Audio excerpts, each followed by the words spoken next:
Hello दोस्तों, welcome back in my YouTube channel.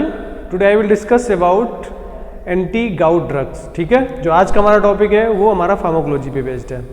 तो आज हम डिस्कस करेंगे गाउट क्या होता है और जो हमारी क्लासिफिकेशन है, कौन कौन सी drug anti gout activity show करती हैं और जो ड्रग्स हैं हमारी एंटी गाउट, उनकी मैकेनिज्म ऑफ एक्शन क्या है। ठीक है, तो हम ब्रीफ में डिस्कस करेंगे। तो फर्स्ट ऑफ ऑल डिस्कस करेंगे हम गाउट क्या होता है।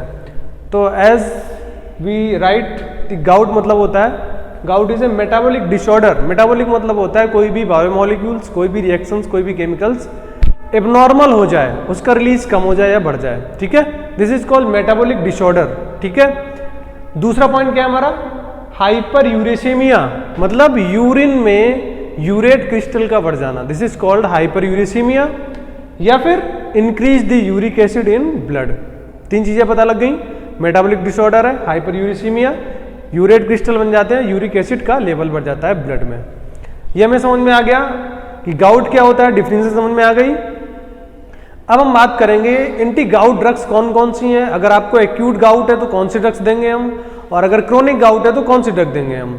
तो first of all discuss about acute drug, acute gout. ठीक है, ड्रग्स फॉर एक्यूट गाउट। तो हमारे पास तीन ड्रग्स हैं जो एक्यूट गाउट में हम देते हैं मोस्टली।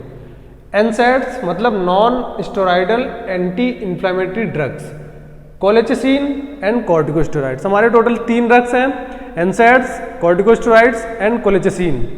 क्रोनिक में हमारे पास दो ड्रग हैं, दो कैटेगरी की ड्रग हैं। क्रोनिक में हमारे पास दो कैटेगरी की ड्रग हैं। कौन सी है, पहली तो हमारी है सिंथेसिस इनहिबिटर और दूसरी हमारे पास है यूरिकोसुरिक। सिंथेसिस इनहिबिटर में दो है हमारे पास और यूरिकोसुरिक में भी दो ड्रग हैं।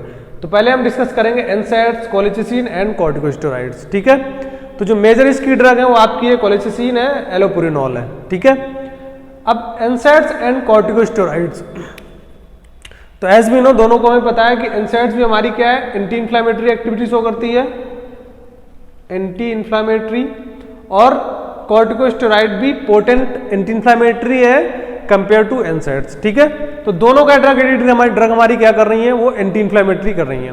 क्योंकि गाउट के केस में क्या होता है, जो हमारे स्मॉल जॉइंट्स होते हैं, स्मॉल और बिग दोनों में हमारे क्या होता है, सूजन आ, लाइक दिस, यहाँ पे सूजन आ जाती है। तो उसके लिए हम ड्रग क्या कर लेते हैं, एनसैड्स ले सकते हैं या फिर हम कॉर्टिकोस्टेरॉइड्स ले सकते हैं। ठीक है, अब बात करते हैं हम कोलेचिसिन। कोलेचिसिन की मैकेनिज्म ऑफ एक्शन हम डिस्कस करेंगे। तो यहाँ पे देख रहे हो कोलेचिसिन, तो कोलेचिसिन का मैकेनिज्म ऑफ एक्शन क्या है, डिक्रीज ग्रेनुलोसाइट माइग्रेशन इन इन्फ्लेम्ड ज्वाइंट। जो ग्रेनुलोसाइट का माइग्रेशन हो रहा है आपके इन्फ्लेम्ड ज्वाइंट में, उसको कम कर रहा है। क्या होता है, दूसरा एक्शन क्या है इसका, एंटी मिटोटिक, मतलब जो आपकी सेल साइकिल है, सेल है, उसमें मेटाफेज को अरेस्ट कर देता है। Anti mitotic metaphase arrest by help of binding of microtubule, this is binding of microtubule. ठीक है, पहले इसने क्या किया, ग्रेनुलोसाइट के माइग्रेशन को इनहिबिट कर दिया, फिर क्या किया इसने, मेटाफेज को अरेस्ट कर दिया सेल के अंदर। ठीक है, तीसरा एक्शन इसका क्या है, decrease the release of chemotactic factors. Chemotactic factors में आपके लाइक कीमोकाइंस, उनका जो फैक्टर्स होते हैं वो रिलीज होते हैं, उनको इनहिबिट कर दिया। मेजर तीन एक्शन है इसके, तीन मैकेनिज्म है। पहला आपका ग्रेनुलोसाइट माइग्रेशन को कम कर रहा है, मिटोटिक एक्शन है, मेटाफेज को अरेस्ट कर दे रहा है सेल में, और थर्ड हमारा है decrease the release of chemotactic factor. ठीक है, कीमोटैक्टिक फैक्टर में आपका कीमोकाइंस आ जाएगा। अब देख लेते हैं हम कोलेचिसिन की टॉक्सिसिटी की बात, कि कोलेचिसिन कितना टॉक्सिक हो सकता है। तो इसकी टॉक्सिसिटी की बात करें तो वाटर और ब्लडी डायरिया, मतलब आपको डायरिया हो सकती है, तो आपके स्टूल में वाटर या फिर ब्लड जा सकता है।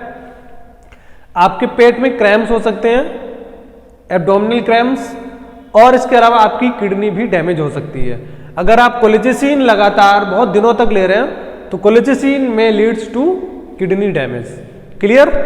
अब हम नेक्स्ट बात करेंगे, हमने तीनों समझ लिया, एनसैड्स, कोलेचिसिन, कॉर्टिकोस्टेरॉइड्स।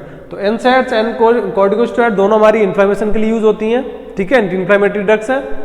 अब हम बात करेंगे फॉर क्रोनिक गाउट। हमारा एक्यूट गाउट में जो मोस्ट मेजर ड्रग है हमारी कोलेचिसिन है, उसको यूज हमने देख लिया। अब देखेंगे हम क्रोनिक गाउट में कौन कौन सी ड्रग देते हैं। तो क्रोनिक गाउट में हमारी दो टाइप्स की ड्रग है, पहला हमारा सिंथेसिस इनहिबिटर और दूसरा हमारा है यूरिकोसुरिक। तो सिंथेसिस इनहिबिटर में हमारी है एलोपुरिनॉल, दूसरी है हमारी स्टेट एलोपुरिनॉल और दूसरी हमारी है फिवॉक्सोस्टेट, क्लियर। और यूरकोसोरिक में हमारी है प्रोपेनिसिड एंड सल्फेनापेराजोन, ठीक है, दो ड्रग्स हो गई। तो हम देखेंगे सबसे पहले एलोपेरिनॉल। ये तो हम अगर एलोपेरिनॉल की बात करें तो ये कैसे काम करती है। Allopurinol is a xanthine analog, as we know xanthine enzyme है, तो जैंथीन एनालॉग है एक। अब देखो काम कैसे करती है। Allopurinol is a xanthine oxidase inhibitor, xanthine oxidase inhibitor. अब बात आती है कि जैंथीन ऑक्सीडेज आता कहां से है। तो हमने एक रिएक्शन ऊपर लिखा हुआ है हमारा इनोसिन, इनोसिन से हमारा बनता है हाइपोजैंथीन, हाइपोजैंथीन से बनता है जैंथीन, जैंथीन से बनता है यूरिक एसिड। और हमारा गाउट में क्या हो रहा था, यूरिक एसिड बढ़ रहा था ब्लड में। आगे समझ में, इनोसिन, हाइपोजैंथीन, जैंथीन और यूरिक एसिड। अब देखो जो हाइपोजैंथीन से जैंथीन में कन्वर्जन हो रहा है और जैंथीन से यूरिक एसिड में कन्वर्जन हो रहा है, तो वहां पे एक एंजाइम लगा होता है जैंथीन ऑक्सीडेज, यहां पे जैंथीन ऑक्सीडेज, क्लियर। जो आपका एंजाइम हाइपोजैंथीन से जैंथीन बनना है और जैंथीन से बनना है हमारा यूरिक एसिड, उसके बीच में लगा होता है जैंथीन ऑक्सीडेज, तो उसको इन्वर्ट करता है आपका एलोपेरिनॉल, क्लियर। दो मैकेनिज्म समझ में आ गई इसकी। जैंथीन ऑक्सीडेज इनहिबिटर है, जैंथीन एनालॉग है। अब बात करते हैं हम इसकी टॉक्सिक इफेक्ट कि कितना टॉक्सिक हो सकता है। हाइपर सेंसिटिविटी रिएक्शन कॉज कर सकता है, रैशेस हो सकते हैं, आपको फीवर हो सकता है, पेन हो सकता है, इसके अलावा आपकी किडनी भी डैमेज कर सकता है, रीनल इंपेयरमेंट हो सकता है इन केस ऑफ एलोपेरिनॉल के साथ में, ठीक है। अब हम बात करते हैं दूसरी फिवॉक्सोस्टेट। फिवॉक्सोस्टेट ये आल्सो सिंथेसिस इनहिबिटर है, जैसा कि आप देख रहे हैं। पहली हमारी थी ये सिंथेसिस इनहिबिटर में एलोपेरिनॉल और दूसरी है फिवॉक्सोस्टेट। तो febuxostat non purine xanthine oxidase inhibitor, ठीक है। ये जैंथीन ऑक्सीडेज इनहिबिटर तो है बट नॉन प्यूरिन है, non purine xanthine oxidase inhibitor है। और दूसरा क्या है, इक्वली और more effective than allopurinol, equally भी हो सकती है या फिर समटाइम ये ज्यादा इफेक्टिव हो सकती है कंपेयर टू एलोपेरिनॉल, ठीक है, ठीक है। अब दूसरी हम ड्रग की बात करेंगे, हमने फिवॉक्सोस्टेट को समझ लिया, अब बात करेंगे हम प्रोपेनिसिड की। प्रोपेनिसिड कैसे काम करता है। फर्स्ट इसका मैकेनिज्म है molecular mechanism, decrease renal tubular transporter, decrease the renal tubular transportation. Next हमारा क्या है, यूरिक एसिड को डिक्रीज करता है ब्लड में।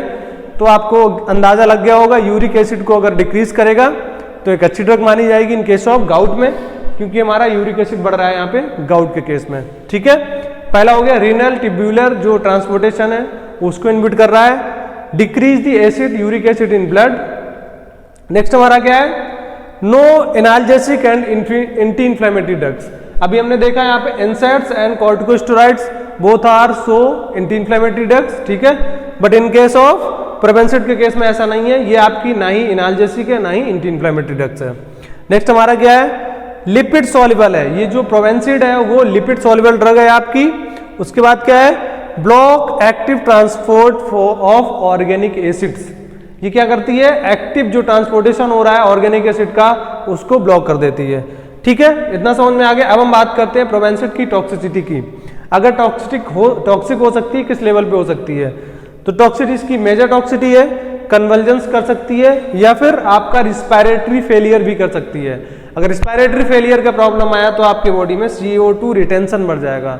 अगर लंबे टाइम तक आप ले रहे हो, अगर CO2 रिटेंशन बढ़ रहा है तो maybe leads to death. तो हमारी लास्ट ड्रग जो हमारी बची है एंटी गाउट ड्रग्स में वो हमारी कौन सी है, सल्फिनपैराजोन। दिस इज सल्फिनपैराजोन, यूरिकोसरिक है, ठीक है। ये हमारी लास्ट ड्रग है, तो इसके बारे में हम देख लेते हैं क्या है। देखो एक जो ड्रग है हमारी सल्फिनपैराजोन, स्पेसिफिक मतलब एक इसका स्पेसिफिकेशन है, वो क्या है, गैस्ट्रिक इरिटेशन। इसको यूएस मार्केट से बैन कर लिया गया, यूएस मार्केट से बैन कर लिया due to high gastric irritation, ठीक है।